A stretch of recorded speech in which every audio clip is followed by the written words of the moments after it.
Welcome to BookD, Simon. You join us on this filmed podcast, I know, which is pretty exciting. I feel quite honoured. What advice would you give to the pre-publication Simon Toyne now? I would currently say an aspiring author. What advice would you give to him? Good question. Oh, you wrote it. I would have. Did you write that? You self-congratulatory there. That's the best question That's a funny joke. literally ever heard. It's like Do you know what? I'd go back and tell myself to enjoy the writing of the first book, because I had no deal, I was just writing a book on spec like most people do, just to see if it worked and if I could do it. That was quite brave what you did actually. In lots of ways, because you, as you said, you didn't have a book deal, But who does?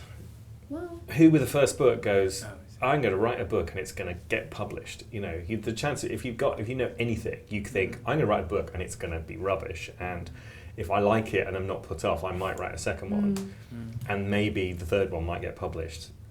Maybe. I think that's. I know people self-publish now and everything, but that was the old kind of model of, you sort of, you have everyone has the one in the drawer, and I had worked in telly for 20 years, so I'd been a professional writer of sorts for 20 years, so I kind of had the discipline of all that, and I knew I could string words together and everything, but you can only find out if you can write a novel by writing a novel. And the thing is, it's a slow process, and so the idea that you were really enthused you at the beginning, halfway through you're like, is this like the silliest idea ever?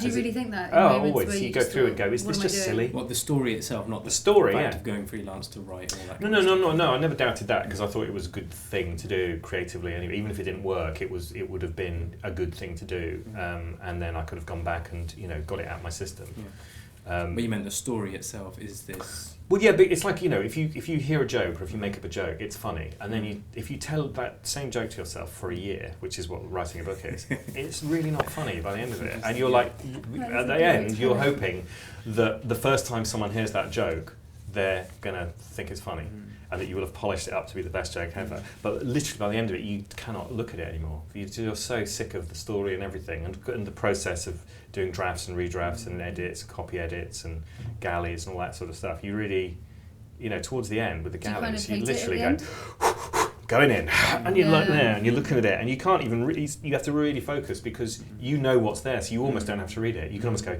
yeah, I know what happens there, but you're not looking for that. You're looking for typos and stuff, and so you really. I know some authors read it backwards, don't they? They start at the back, and so you literally just so they're not kind of being sort of distracted by the story.